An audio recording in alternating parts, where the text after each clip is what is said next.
Hey, what's up, everyone? This is Jeremiah Roberts, one of the co-hosts here at Cultish. And it's the Super Sleuth right here with him. Since we started 5 years ago, our goal and mission here at Cultish is to be able to bless and equip you to be able to use the gospel proclamation to counter the kingdom of the cults. It's also been a goal of ours to make this a 100% crowd-funded ministry. And as we are redirecting our focuses on that, we ask that you prayerfully consider supporting our ministry. We currently, if you've noticed, we haven't been able to drop episodes as much as we'd like to. We've maybe been doing a once a month. One of the primary reasons being is that right now we are only around 10 to 15% of monthly support of what we need to operate as a ministry. This is very important. It's near and dear to Andrew and I's heart. So we'd ask that if you have been blessed by the content the last 5 years, if you want to support Cultish, that we can continue this very, very important ministry, please prayerfully consider partnering with us. And we ask that you'd also would consider giving generously to thecultistshow.com. There is a donate tab where you can make sure that everything we do will be 100% crowd-funded. And that way we can avoid a paywall to make sure that you and everyone else, and especially those who are cult survivors, can get these necessary resources for free. So please go to thecultistshow.com and please prayerfully consider partnering with us. Enjoy the podcast. Welcome back, everybody, to Cultish as we enter into the kingdom of the cults. This is our second episode here on our series on Colonia Dignidad. The first episode was a wild ride, and we're bringing back John Collins, our honorary doctorate, Dr. John Collins, to talk about Weaponized Religion. That's his most recent book, From Latter Rain to Colonia Dignidad. And in the last episode, we talked about many different things, but I'm going to have John give us a quick synopsis of what's going on, and we're actually going to get into Paul Schaefer and Colonia Dignidad, things they believed and what was happening there. So go ahead, take the floor, John. All right, so thank you for having me back again. This is, as always, this is incredible fun. I enjoy this kind of thing. And I brought some visual aids here, too, for people who, if you get the book, this is, I'm told, one of the very earliest, I think it might even be original copy of the Victim of the Flaming Sword, which there's a whole chapter dedicated to this. And most important, we talked earlier about the stage personas of William Branham, and my grandfather, we mentioned the thing in the last episode where he knew some of this stuff. Well, these guys knew this. This is a 1945 tract that describes the stage persona of William Branham before he reinvented his stage persona for Latter Rain. In the Latter Rain's version of the stage persona, there was an angelic commission, and an angel came down allegedly and gave him the commission to heal. He said it was the very day that Israel became a nation in 1947, which Israel became a nation in 1948, as you know, and his claim was invalid in the first place. Well, this is a tract that if you go to their bookstore, you're not going to find this one, and if you do, it's an edited version, because this is one that describes his 1945 healing ministry with no angel, and we have confirmation that Gordon Lindsay, who was his campaign manager, this is one of his early tracts, he was aware of the change in stage persona. So when the angel story was invented, he was aware that it was invented. We have some evidence that shows that. And there's just so much history that goes through here. But, last episode we covered the build-up from the Latter Rain movement to how it went into Germany, and then why Paul Schaefer and his group went into Chile. And basically, to sum up the last episode, we talked about how the Latter Rain movement was spreading, and it was very compatible with some of the problems that existed in Germany because of the Nazi underground, etc. Those Nazi ideas were eerily compatible with the religion of my family, which I'm embarrassed to say, man. I'm shocked every day that I was in this thing. I really am. But I am no longer like that. This is not me. I've been out for a long time, and I try to right the wrongs that were done by my family and others. Yeah, there we go. And I mean, that's what you're doing. Technically, yeah. When you're writing these books, you're trying to expose the darkness of what you came out of. And good thing through Jesus Christ, we're no longer condemned by our past, but our sins are laid on the sin bearer for us so we don't have to walk in condemnation, but in newness of life, which is always a freeing thing. When we are set free from the Son, we are free indeed. So I am thankful for that.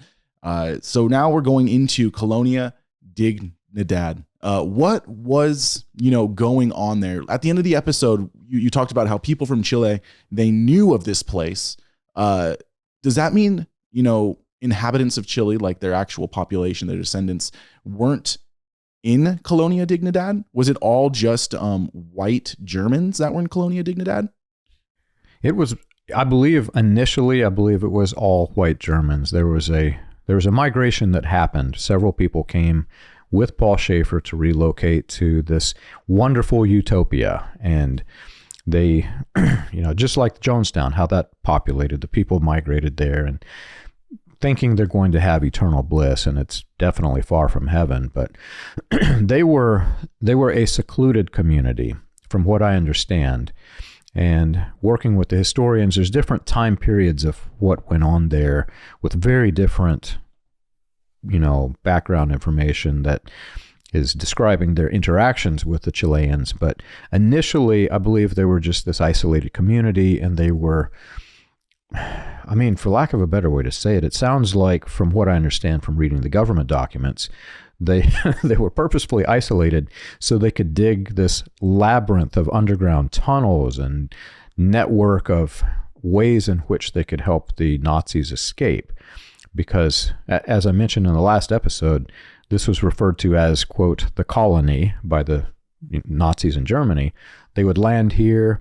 There were underground bunkers. There was a labyrinth of tunnels, and many of these tunnels and this underground network led all the way from Chile to Argentina. So this was a very, very sophisticated scheme. And as the years go on, which I cover in the book, it was a very technological scheme. In fact, I can't accurately describe the conversation in this book, but when I was working with the professors in the university there in Chile, and they were describing it, they said, "John, have you ever seen like the James Bond movies where the villain has this big compound up on the top of a mountain, and the only way to get there is by helicopter and all of this stuff?" And he said that actually happened here. And he goes through and he's describing all these things, and he gets into, it's a fascinating conversation. We actually recorded one version of that on our podcast, if you check out the William Branham Historical Research Podcast. But he was describing, they had, like, you remember the man with the golden gun from James Bond, and the guy would put all the pencil and everything. He described to me they had something similar that they had created, because this was a spy operation that was happening in this compound. Now, that came later. In the early days, it, for all intents and purposes, it was just a utopian community. But for them to have progressed to where it did, it sounds like there had to be some sort of a groundwork that was laid for that. Wow. Okay, so let's give people some context here. So it was 1961 when Paul Schaefer moves to the colony. 1978 was the Jonestown Massacre. So this is 17 years even prior. You said something about spies. So talk about that real quick. There were spies inside the colony? And who spies? Not just spies. So in the last episode, we talked about some of the declassified documents where we tied it directly to Richard Nixon. Well, those documents suggest, and the people that I'm working with in Chile who are the experts in Colonia Dignidad confirm that the United States was helping to overthrow the Allende regime and basically install Augusto Pinochet in power. And they set up one of the most sophisticated spy networks I've ever heard of, and was teaching, basically, I think the way that he framed it was every piece of external communications that went into this military operation came in through this William Branham cult compound, Colonia Dignidad. The military version of the CIA, which is the DIA, were helping train the Chileans how to do espionage. And they had spread, I think the number was like 50,000 bugs they had planted in everywhere from, rival political opponents to entertainers, all the way down to there were Catholic nuns they were spying on.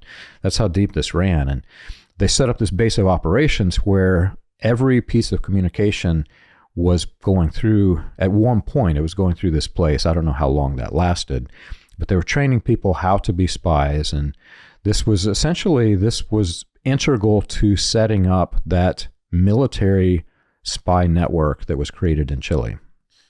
That is unfathomable. So needless to say, Paul Schaefer wasn't aware of the spying on the colony. Is that correct? I think Paul Schaefer was aware. Well, Paul Schaefer was definitely aware that the colony was involved in spying on the Chileans, right? Because it was his colony. Yeah. Now, whether he was aware that other countries were spying on Colonia Dignidad, I don't know.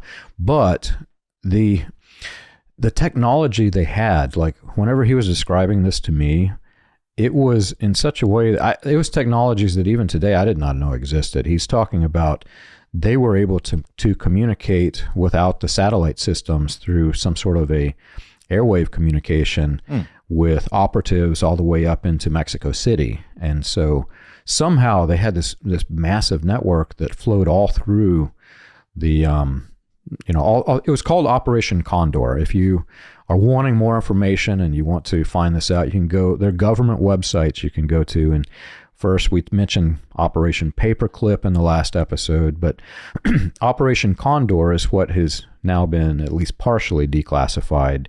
It was an operation basically to wage a silent World War III against communism in South America. And it wasn't just Chile that was involved with this, but there were something like 100,000 people tortured in that colony. And it appears, based on the mass scale of what was going on, they were shipping people there to torture and interrogate them. And then those who they needed to eradicate, they had set up mass graves, and there were people being tortured unto death. And those who didn't die, there were, mobile gas chambers. They could kill the bodies. The people I'm working with in Chile actually sent me several photographs of these mass graves. And if you go to william-branham.org, my website, and type in Colonia Dignidad, you can see some of these photos. So who is the they that is shipping people over there to get tortured? Is that Germany? Who's the they? The they it's complicated. There were multiple nations involved with this. So, and there were multiple countries in South America involved with this. It was basically, I read articles where the UK had naval ships that were involved in this off the coast. You had Russia that was coming in. You had the United States who was in. And you had multiple countries in South America warring against each other, doing this massive thing that, I never even heard about this in the history in my school. Yeah, no way. This is a history that's only now being kind of discovered. And I am still, because it's so limited in the information you can get, I'm still trying to grasp what actually happened. But it looks as though they wanted to fight a war, but they didn't want all of the public to have this massive outcry that, hey, you're fighting a war, so let's do it and not tell anybody. Yeah. So what types of people were getting shipped there to be tortured? Was it communists? Because I'm trying to think of the other nations that are involved. Is like the United States, possibly UK, other nations funneling into Colonia Dignidad in order to torture these individuals to fight this silent war that no one else is really knowing about? Was it quote unquote like fears of communists, or who was it? At different periods of, that's why it's complicated. At different periods of time, it's different types of people. So initially, this was set up and they were installing Augusto Pinochet into power. People who opposed Augusto Pinochet was being tortured for information so that they could leak it to the public or whatever they did with it. So largely in the early days, it was just that. But they hired, I don't know, hired is the right word. They brought in people who were familiar with how to torture people in the most excruciating ways of torture from Nazi Germany, in to teach the people in this colony how to torture people to the maximum effect. So You did have the Germans involved, but was it actually Germany? I don't know. What types of people in Germany? Was this some sort of underground? Was it tied to the government? I don't know. We don't have the answers to that. We do know that there were high-ranking Nazi officials in this colony, and they were involved at some point or another. But like I said, in the early days, it was simply to, hey, let's spy, let's get some information, let's sway the politics in favor of this, and what ended up happening, like I said in the last episode, is some very evil minds saw the power of this and militarized it and brought in even nastier people, and this turned into a mess that, honestly, I don't like Nixon at all, but I think it went beyond what he expected would happen there. Right. So thinking of Paul Schaefer, and I know in our series that we did with you on William Branham, we talked a lot about stage personas, and you just mentioned that at the beginning of the episode. I love that, to tie it all in. Can you speculate Paul Schaefer's stage personas? Like, what was he teaching eschatologically about the end of times in order to get people to do these things within the colony to other individuals? Was there a stage persona where he was actually preaching this message or theology that justified it? Seemingly he believed it, and then on the other side there's a stage persona where he knew that he was just not being a pawn for governments, but just being somebody who was funneling people into fight this silent war. Like, what was going on with that? I grew up in a world, I'm in the cult elite. I'm in the Collins family. My grandfather was the pastor. So how I view the cult is not how a rank and file member would view the cult. There's the public, and then there's the private, right? Right. Paul Schaefer was multifaceted.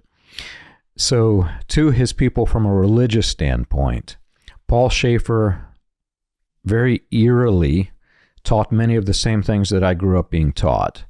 Many of the things that my children, when we were in this Branhamite religion, we were taught exactly the same things that Paul Schaefer is teaching. We have testimony from people who have escaped that colony after the fall of Paul Schaefer, and now they're finally brave enough, some of them, to speak up. And I've read through some of their testimonies. There's clear evidence that Paul Schaefer was teaching the manifested sons of God, which is, as we mentioned last episode, that's what Jim Jones was, that's how he was weaponized to become what he became. There's also the serpent seed doctrine, which means that the racism, as you mentioned last episode, is very compatible to the Nazism. So that was apparently appealing to him. And think of this, like, if you're when you think of racism in the United States, you think black versus white. It's always African Americans that your minds go to. But in the concept of British Israelism as it goes into Christian identity, it's not just African Americans, it's also Jews, it's also basically anybody with a different color skin. And you can find articles of these white supremacists talking about the Orientals, for example, or, well, Colonia Dignidad is in a country where predominantly everyone has black skin. So here's a guy who's teaching the serpent seed. He's teaching the racist version of it. There was also another component that makes this highly interesting, which I tried to describe in the book, but it requires a lot more pages than that book allowed to adequately describe it, which is the subject of my next book. But within British Israelism, as it converted to Christian identity, and you brought in the Jewish conspiracy, it came with its own array of loaded language. And so this was a concept it took me a long time to grasp, but when people in this movement were saying the word communist, for example, it didn't just simply mean the Russians who are the commies. It was also linked to the Jewish conspiracy. So the Jewish conspiracy, the Russians were part of that Jewish conspiracy. They were plotting with the Jews to overthrow the governments, etc. So when you take the fact that Paul Schaefer was A, teaching manifested sons of God, B, he's teaching serpent seed and the racist version of serpent seed that Branham had, then mix that with Branham's end of days theology, as time went on, there's this World War III being waged silently in South America over communism. The whole point of the Pinochet overthrow was communism. He would have seen this as basically the fulfillment of what Branham had prophesied. He was living out in South America what Branham described as the end of days prophecy, not knowing that, Branham's version of this was very flawed. And the irony of all of this is you have, on the other side of the equation, you have Jim Jones, who is also influenced by all of these same things. But Jones abandoned Branham, and he abandoned him over the serpent seed. Specifically, that was why it kind of dropped. So Jones is supportive of communism, and Schaefer is against communism. That's the irony of all of this. Yeah, it's mind-blowing. Like, man, it's hard for me to understand how, like, William Branham in the message, it doesn't sound like, well, I mean, I guess it is. There's roots of that extremism that can lead to trying to justify murder of another human being, because essentially they can be viewed as lesser than the other individual, right? That they're from the line of the serpent, the line of Cain, not necessarily the line from Adam and Eve, right? So Paul Schaefer is knowingly, and he understands that there are people being tortured, right? He's also sexually abused multiple boys before even coming here. And how many people is it estimated that died at the colony? You said there was mass graves. There's mass graves, and they have no idea how many people have died. So they were actually producing sarin gas in this place. There's evidence that sarin gas was being produced. They had set up their own factory where they were producing German-grade weapons in this place. And they have not yet even identified all of the mass graves, and the bodies that were in it were, a lot of them, incinerated. So there's no way to get a body count, but needless to say, there were a lot of people. They, no way to put a number to it, but there were a lot of people that died in this place. It's kind of weird, and I need some help thinking through this. We find, like, what happens with Waco in Texas, how the ATF gets involved, and Waco has some arms and things of that nature. We know how that ends. Like, it seems like the United States was against these cults gathering arms and munition, where when it's not on our own land, but it's in Chile, there's a supporting of gathering these arms. Like, what was the point of Paul Schaefer gathering all these arms? Were they trying to form their own army? Like, how could the governments at large that are involved in Colonia Dignidad see something like that, gathering arms, and allow it to happen? Wouldn't they think that would be a risk of some sort, that this little Nazi town can revolt even against the governments that are pouring and funneling money into them? That's really the question. That's what I'll never get the answer, right? Because It's all classified. But so one of the most interesting figures mentioned in the book is Gerhard Mertens. Gerhard Mertens, ironically, is the downfall to one of William Branham's seven alleged prophecies of 1933 that we mentioned in the last episode. He claimed that Mussolini would invade Ethiopia and that would be his end. Right. Well, Gerhard Mertens was a Nazi who helped Mussolini escape. So that didn't happen. That was a failed prophecy. Gerhard Mertens was very close to Paul Schaefer. They were both Nazis. They were both in the military. And there's evidence that he was visiting the colony. He was the most infamous arms dealer of his time.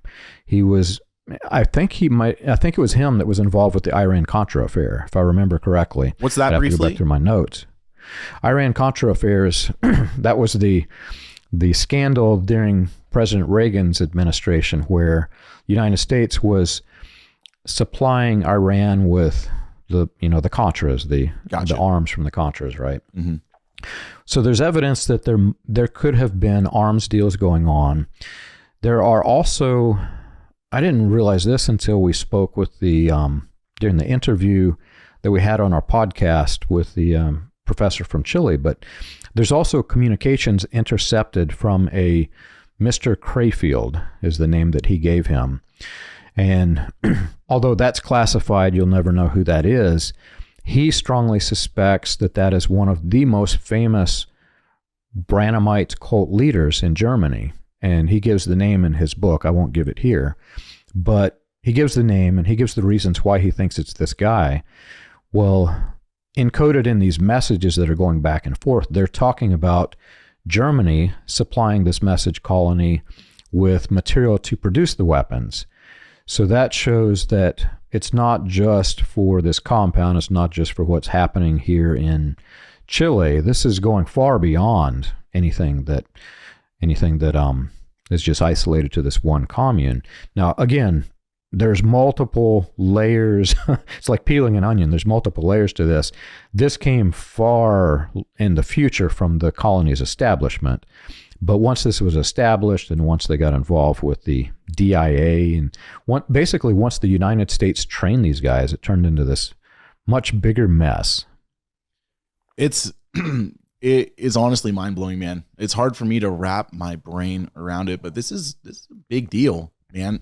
It sounds like maybe the colony starts off as this cult offshoot, but then it turned into something totally different. It seems like it turned into like a military organization. You know what I mean? Like They were doing things in order to influence the government at large with the guise of religion, right? Yeah. And there's evidence, so the professors I'm working with in Chile, they're trying very hard to find out who is Paul Schaefer, because there's not a lot of information about him. They know that he was part of William Branham's security detail. And I've been collaborating with them so that we can kind of piece all of this together. So I had several conversations with Paul Kane, who is one of William Branham's proteges, right? Mm-hmm. Paul Kane is the man, when William Branham could not go to a country, he would call Paul Kane and say, "Can you go for me and hold this revival?" Very close with William Branham. He, if you're familiar with that name, he's also deeply involved with the Kansas City Prophets and all of that weirdness that came later. Well, Paul Kane, I spoke to him shortly before he died, and he was involved with, have you seen the movie The Men Who Stare at Goats? Yeah, I've seen The Men Who Stare at Goats. Yeah, so that whole, what is it? LK Ultra, MK Ultra is what it was called, the MK Ultra project. Well, when he described what he was doing, this is Paul Kane. When Paul Kane described what he was doing for the CIA, he was describing exactly what they were doing in that movie. Now, it was all confidential. He couldn't tell me the things that were classified, obviously.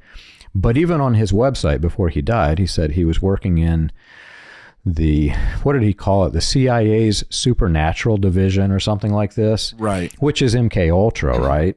So that adds a level of weird that I didn't go deep with that in my book, because if you mention that phrase, all the conspiracy theorists go nuts. Yeah. But when you consider Jim Jones was accused of being in MK Ultra, Paul Kane told, I can assure you, he told this to me over the phone, and he's working with Germany. And what I'm building up to is this.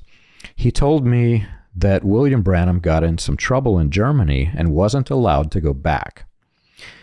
And at the time he told me this, I didn't have enough information for that to be significant. But fast forward years later, this is a significant thing, when you piece all of this together. Paul Schaefer got in trouble for his molestation of small boys. William Branham, he mentioned having homosexual accusations against him by the ministerial board, and the campaign manager that brought William Branham to Germany was an open homosexual. William T. Frary von Blomberg was homosexual. He's in this movement that is largely against homosexuals, right? Which for me is problematic. It shows that he doesn't even believe this thing that he's helping to lead. Right. So why is he there is the question that I keep asking. What's the motive? Then what's the motive? And then you've got, at the point in time in which Branham abandoned Gordon Lindsay and starts working with Jim Jones, Branham starts working with two men who, I won't give their names, but very well respected. Like, these are names I grew up with. I heard them almost every sermon that I listened to of William Branham. These two men were homosexual, and they started their own compound where they were torturing children, and that was out in right below Tucson, Arizona. What? So you've got, this is this is levels of weird beyond what you can fathom. If you actually, I will give one name because it is on record with the Supreme Court of California. The name is Leo Mercer, and there's a court case that hit the Supreme Court where this was a William Branham cult compound out in Arizona where they were not to the level of Colonia Dignidad, but they were torturing children and molesting the children. It was horrific what happened. These were Branham's two most respected underlings in the cult. Wow. Well, do you know what the cult was called outside of Tucson? Off the top of your head, or no? They call it the Park. In fact, if you go on my website or my podcast, we've got two interviews with Deborah Thibodeau, which I highly recommend you connect with Deborah because, like I mentioned in the last episode, what happens is you've got the Branham, the central figure, then that will splinter into two groups, and then they become central figures. That happened with these guys. When Branham died, this Leo Mercer character became the central figure of their sect, and that was a cult they called the Park. And they called it the Park for two reasons, one of which is kind of funny and disgusting at the same time. I learned this from Deborah. It was a trailer park that they lived in, and it was like this trailer park community where they were marching the kids around and torturing them. She mentioned that for punishment, they would strip the kids down. I'm trying to keep it PG here, but they would strip the kids down in front of the audience in the community building. A man would beat their bare rear end with a board until his hand was so tired he couldn't swing it. He would pass it to the next man, and then the next man, and then the next man. And the things that she mentioned, when I recorded her podcast, I actually had to cut a lot of it out because it was that bad. But that's what I'm trying to say here is that there was a lot more going on than meets the eye with this, because these are not Christian men that are leading this. By no means are these Christian men. Yeah, no, I understand what you're saying. We're talking about motives. Like, there's this man connected to Branham that goes to Germany with him, or he's like his right-hand man in a sense, who is an open homosexual, right? That's the opposite of the teachings, meaning he doesn't necessarily even believe what those teachings are, but there's an impetus, there's something going on larger in the world, or could be, right? Could be. And he's connected to the family cult, which we know about in the United States because of Netflix. Right. What I didn't know until I was researching this book is that same man, who is Branham's campaign manager, who is the adopted cousin of Adolf Hitler, set up similar organizations in other countries. So the organization in the United States that's influencing politics and gathering intel on the senators and the congressmen, etc., they're doing the same thing in other countries. So when you add that to what Paul Kane told me, to this declassified documents about Operation Condor, this thing gets really, really weird, man. That is really weird. So, oh my goodness. It reminds me kind of like with Hinduism, we see like this one central religion, but when you have the idea that there can be gurus, right? This essential prophet, you can always get all of these thousands of different splinter groups that try to claim some type of authority in which weird things start happening. So there's a common theme, though, within the message of these splinter groups that end up, torturing children and doing things to them that are unthinkable. I mean, Jesus, he says it. He says, if anyone is to hurt any of my children, to make them stumble, he says, it'd be better for you to have a millstone hung around your neck than be cast into the sea, than to pretty much face him on the day of judgment. Man. So when I wrote this book, at the end of it, I could fill a whole book with all of the bad examples, which I didn't do. I just gave some of the worst ones. Yeah.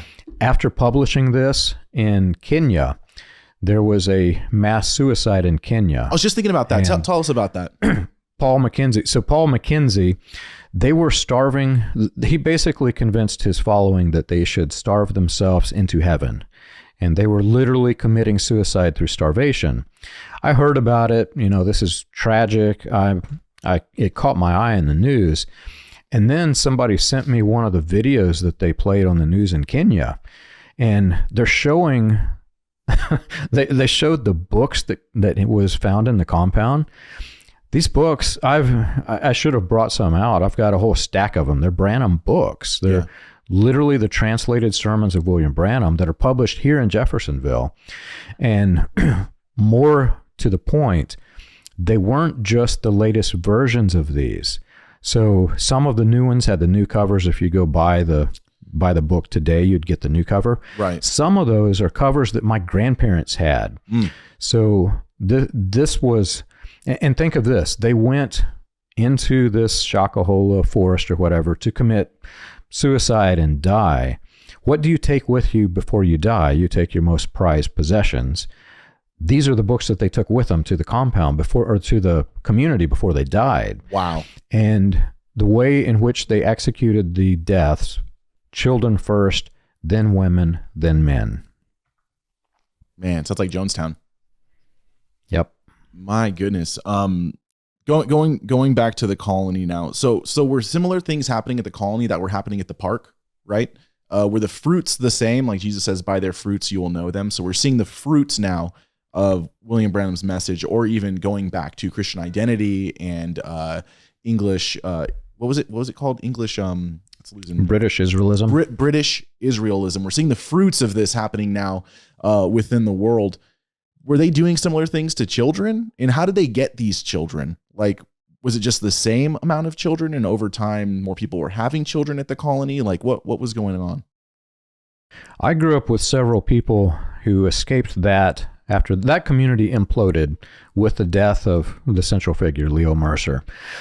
I grew up with people who escaped this, and whatever happened was so tragic that nobody would talk about it until recently. And so Deborah Thibodeau, who we interviewed on our podcast, she had trouble. She wanted to write a book and express her emotions of what happened there. But it's so horrific what they did to the people there that she had trouble writing it as normal, like I would write one of my books, right? So she instead chose a poetic style. She's writing it like poetry. And even reading it in the poetry style, it's called The Serpent's Tale, I think is what she called the book. Even reading in that poetry style, I couldn't handle it. I would read about that much of the book, and it's like this thick. I'd read about that much, and I'd have to stop because it was so terrifying what they did in this place that I couldn't take it. But how do I keep this at a PG level? So some of the things that they did that I can talk about PG. Leo Mercer issued his commandments and his prophetic spoken word from his toilet. And so they would bring the people into his bathroom in his mobile home, which is absurd when you think about it. And he would give his prophetic insight. Usually it was prophetic insight of, you have sinned, you've done something wrong, and you need to be punished for it. And so for the punishment, again, this is a Pentecostal religion. All the girls have long hair, long dresses. You are told, you are manipulated to believe in this cult that if you're a woman and you even accidentally cut your hair, you're at risk of losing your salvation, eternally damned and burning in hell. Some of the girls, they would bring them in front of the community and cut their hair, which, to a normal person, that sounds like that's not that bad, but to somebody that's raised like this is the most terrifying thing that can happen to you. I mentioned the beatings with the boards. Well, they were in the California Supreme Court documents. It talks about evidence of sexual molestation, which did happen in Colonia Dignidad. It talks about burning the children with fire to purge out the devil or whatever. So there was actual torture happening.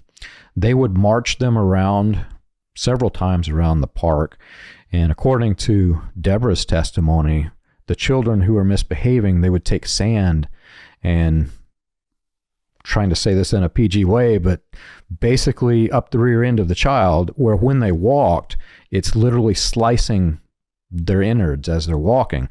That's what was happening in this camp. And can I say it's the same level of bad as Colonia Dignidad? I can't even tell you on this podcast what they did to the children in Colonia Dignidad, because it is that bad. My goodness. Then that's what I'm wondering. How did they get these children? Like, was it people were just having children within the colony and they were torturing their own children? Like, how is this happening? So 2 different examples. In Leo Mercer's sect, which was called the Park, the parents were manipulated and brainwashed enough that they were participating in the torture. So parents were torturing their children. It's horrific. I think that's largely why people don't talk about it, because a normal human being doesn't do this. And once they come out of it and they wake up, they're like, oh my gosh, what did I do? I'm a terrible person. I was in a cult. I can describe this, and I can say their actions, even while they still should be held responsible, wasn't all their own. I'll just say it like that. Then on the flip side, you've got Paul Schaefer, and it's multifaceted. So initially, he was molesting the children who came with him into Chile. And some of the parents knew, but were turning a blind eye, according to what I'm gathering from talking to the people who are the historians in Chile. But what happened was there come a point of time in which he was not able to satisfy his sexual needs on just that small group. And so they did things like they set up a children's hospital, freely gave it to the community. The parents could take their children here, and then they would do things like they would say, your child is such a bad case, we need to take them away for a period of time. And they were kidnapping children. And so the kidnapped children would become part of this, and then they were Chilean children who were being tortured. And, like I say, there's multiple levels of complexity to this, but that's essentially what was happening. Yeah, we're seeing that we have Paul Schaefer with his own sexual desires that he's trying to fulfill, manipulating others into thinking that this is a good and justifiable thing. I understand that this happened through years of undue influence, even like a Stockholm syndrome in a sense. Yeah. But then we also have the level of torture where we have underground at Colonia Dignidad, people being tortured politically. So we have child molestation, let's just say, for a metaphor example, above ground, but below ground, we have political torture going on, and Paul Schaefer's in charge of that as well. It looks to be the case. I mean, he had to have known everything that was going on in the compound. He and I can't remember the guy's name, but there was one elder who was also aware of everything. The elder that's mentioned in the book was helping supply the children to Paul Schaefer to satisfy his needs. So this guy knew everything that was going on. The question comes is how much of the government strategies was he aware of? How much did they let him know? Right. Because when you're talking about the level of multi-international espionage, right, even within their own ranks, you don't let, like the United States, even the operatives in the United States that came here, they don't know everything that's going on. Compartmentalization. So I think there was a division. Yeah, exactly. There was a division of knowledge, what he knew. But where it gets really interesting is a lot of what I describe in the book was enacted in the compound. And he's the one who's running the compound. He had to have known everything that took place in the compound. That is wild. So, okay, so 1961, he gets there. He starts the colony. It starts changing over time. When did the colony become disbanded? When did that end? That's the part that's mind-boggling, man. This thing went on until the year 2005. Like when I was in the cult, this was happening while I was a part of this cult. I had no idea that this was going on. Right. There is evidence that suggests that leadership in the cult did know. Whether my grandfather knew, I don't know, but right. There's evidence that suggests that they did know. However, this thing was happening up until the year 2005. That's man, my math is probably so bad right now. 1961, 40 years. 40 is that 44 years? Correct. 44 years is how long the colony was. I'm pulling up a calculator. Yeah, that's how long the colony was torturing people and 44 years. Yeah, and sexually molesting children. Like, okay, so I hope you cut out the part where I'm pulling up a calculator. Oh, you're fine. You're fine. So how? So if this is what's so mind-boggling for me, man. Help me wrap my mind around this, please. So if the governments are involved with this, how do they arrest him? Is he just like some scapegoat, some fall guy? Like, they had to have been aware of what was going on. If it's a spy espionage situation, how then can they turn around and say, now we're arresting you? So is it the Chilean government that arrested him? Like what's going on with that? You know, it's mind-boggling when you think about this. I mean, from 1961, they knew this guy existed. Whenever they began investigating the compound, it was as though they didn't know who this was. I asked the same question to the experts in Chile they're experts in Colonia Dignidad. And they said the way to describe it is this. You had the Pinochet regime, which was the initial weirdness when it converted into a militarized thing. That was tied to what would be similar to our CIA. So we've got levels of government branches that, like the documents that I have now, only exist because the FBI have their hands on some of it. The CIA, that classification can't go through the FBI. It will never be declassified. We're not even talking about CIA here. This was the DIA, which is a level above the CIA, right? Well, in Chile, you had the same kind of thing. So when Augusto Pinochet was, lost power, I can't remember the exact way he ended, but whenever it transitioned to another regime and they started looking through the records, like our presidents not having access to everything that is done in the CIA and especially not the DIA, well, they didn't have access to all that information. So they knew this is a bad guy. They knew some things are going on. They don't know how much. They don't know what. They don't know about all the bodies yet. According to this, the guy we interviewed on the podcast, it wasn't until years after that suddenly they realized, wait a minute, they're digging. They have to be careful where they dig because they're digging up live munitions in some cases, crates and crates of. They had surface-to-air missiles, rocket launchers. They had enough, literally, to stage a miniature war themselves within this colony, and it's just scattered everywhere. Like they'll be digging, and suddenly they'll hit. Oh my gosh! Here's a surface-to-air missile, and there's a whole cache of them. Let's be careful here.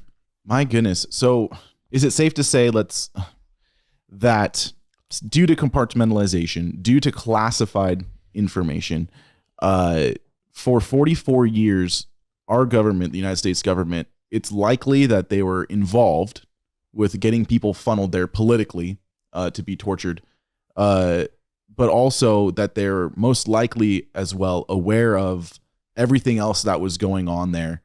Yet there's people who allowed this to occur for 44 years that will not face justice in this life for allowing such thing and even almost funding such thing for 44 years. Am I thinking correctly? It's a mess, right? Yeah. So I'll put it to you this way. When I read what the government has published in the United States, they deny any of the bad things that happened in South America. What they will tell you is we tried to influence politics and it went badly wrong, basically. Now, they do declassify the tapes, but the recorded conversations between Nixon and Kissinger. I have some of that in the book. Yeah. That's on the United States side. Now, when you go to the Chilean side, similar to, how did he put it? So when I talked to the guy, when I interviewed him for our podcast, he said, John, think of it like this. Think of your JFK event in the United States, where something happened, but they're not telling you everything. They're telling you parts of it, and everybody's trying to figure it out. That's what's happening with Colonia Dignidad there. It is their JFK event. And ironically, as I mentioned in the book, Paul Schaefer had in all of these file folders of all of these assassinations that they confirmed did happen in the colony, one file said JFK, and it had 2 of the shell casings that Lee Harvey Oswald's gun. I mean, it was the Mancino Carbino. I can't remember how that gun's pronounced, but right. He had it there in his possession, right? So he said, think of it like your JFK event, but he said, think of this. So the people who are working with Schaefer, who know this, who are in the cult side, not the government side, they, as I mentioned in the last episode, some of these people went into other Branhamite churches. One of them, a very famous church, I'm not giving the name. The people in Germany are aware that this key figure from the Colonia Dignidad compound is now living in their city. And all of this information is coming out about they were torturing children. This is a person who is involved in all of this. They were producing all these arms. They had sarin gas, which is, violation of all kinds of international law. All this stuff is going on, and the person who's connected to this is now a free citizen in Germany. And so there's this movement to try to get him taken off the streets in this place, right? And he's still going to a Branhamite cult church in Germany. So there's multiple levels and multiple nations of weird. Like how can this be? How does it get to this level? And why isn't everybody who's involved with this locked up? Yeah. So why was Schaefer arrested? Like, why was he arrested? Was it just because all of this started coming out or in Chile and they arrested him? Like, is that why he was arrested? It ended up to his molestation fascination was basically his downfall. Gotcha. They ended up convicting him over the molestations. I want to say there were 2, if I remember correctly, but even when he was arrested, they didn't know everything that I just told you now. It's an iceberg. It wasn't until, yeah. In fact, I was reading one article, and the movies don't even portray it in the depth of what it is, which is kind of funny if you think about it. And Branham's name is not mentioned in a single one of these movies, none of them. Weird. But if you look at what happened, the molestation happened, they arrested him, they found him because he had gone through this underground network into going towards Argentina. I can't remember what country he was arrested in. But he was basically using the labyrinth to escape. So because of this, they discover the labyrinth. And when they do, they go to the compound, and still it looks like this simple community, it looks very much like the people I grew up with, right? Right. And then they go underground and they find this whole James Bond style facility underneath. The guy explained it to me. He said, in James Bond, when you hit the button and the doors move like this, it had that level of sophistication in this place under this community. So it's really, it's mind-boggling. It is quite mind-boggling. Are people allowed to go there? Like these experts, they've seen this with their eyes. Are you going to go there and see these underground labyrinths? I would love to go. I've never been to Chile, but farthest I've gone in South America is Cancun. So, and that was just so I could lay on a beach and take it easy. But I've never been. He has seen some of it, not all. He was mentioning the James Bond style facilities where you had to fly up on the helicopter to get to. I don't think he's been to that one, but there's an effort to turn the colony into like this historical place where you can go and see. But even that, how do you do that, right? Picture the JFK event. So JFK happens and they suddenly come up with a cache of everything that happened in the JFK event. What are the government going to do with that? You're not going to be allowed to go see it. Yeah, no way. Man, so that's what I'm thinking too. Like, so he gets caught because of his sexual perversion. They discover the labyrinth, and now it's like cleanup, right? That's what needs to be done. Cleanup needs to happen. Things need to be swept under the rug. And so it gives, I'd say, governments the perfect opportunity to use him as a scapegoat. He's the perfect person to shift almost all of the blame to, really, because of his sexual perversion. Like, that's the downfall of Colonia Dignidad, but it's also a way for I'd say, governments to just be able to sweep things under the rug, you know, but it still doesn't explain the massive labyrinth that I wonder what the estimated cost is. I'm going to have to do some Google image searches. I don't know if you have any that I can post in this podcast, but like, what's the estimated cost, you think, of these labyrinths? Are there pictures of any of these sections of it? If there is, I haven't seen it. And when you think of a escape route, so in the colony itself, there might be some underground bunkers. There are photos of that. In fact, you mentioned History Channel. I think it's Hunting Hitler or Finding Hitler. That's what it is. This. Yeah. They show some video footage of what is like underneath this place. That was before, so they recorded that before they found all this other stuff, according to the guys I'm talking to. Anyway, they showed some of the underground bunker where they can go hide out, and basically it's a militarized underground bunker where you can hide. But if you think of a labyrinth that stretches from country to country, you're not going to dig a tunnel from country to country. Right.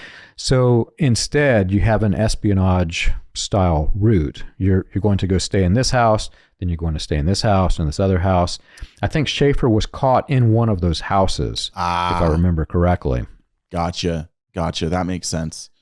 My goodness, man, this has been a wild ride. I know. I just want to say for our listeners here, it may sound like, you know, no justice has occurred for those that have been harmed by bad theology, by even rogue governments, in a sense, doing these weird things that are going on that we have no idea about.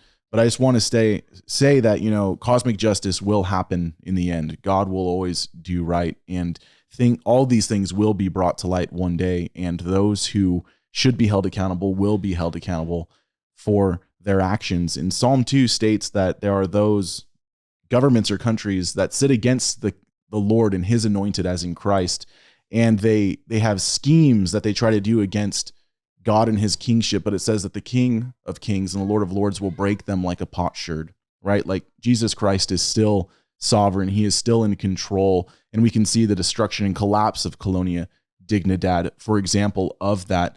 But justice will occur for these children, right? Jesus promises that it'll be worse for those individuals who hurt them than if they were to have a millstone hung around their neck and cast into the sea. There's things that we can take comfort in the long run, knowing that we have a good God that will give justice to what has occurred, even though as of right now, we don't even understand everything that was happening at Colonia Dignidad in terms of the motives and who was involved for the lower level of the iceberg. But cultish Dr. John Collins has done an excellent job in his book here, Weaponized Religion, From Latter Rain to Colonia Dignidad. If you want way more information, go there. But also, like he said, he's done a plethora of podcasts on the subject. So where can they find more information again for your podcast and stuff? So we're on the YouTube channel, Leaving the Message, and we're on Apple Podcasts, Spotify Podcasts as the William Branham Historical Research Podcast.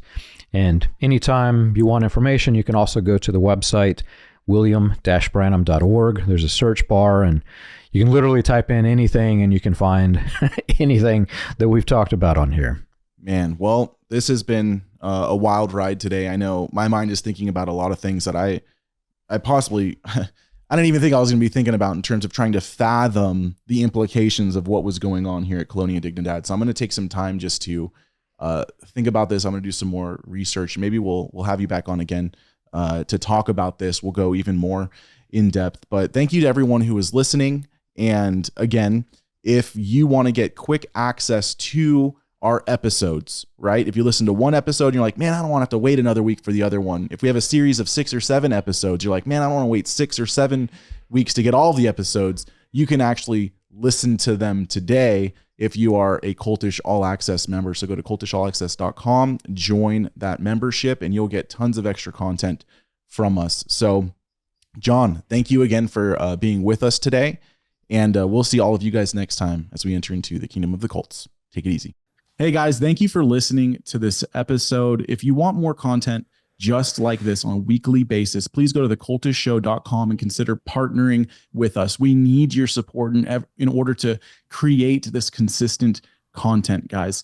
Please, again, go to thecultistshow.com and click partner with us and donate and help us to continue this ministry.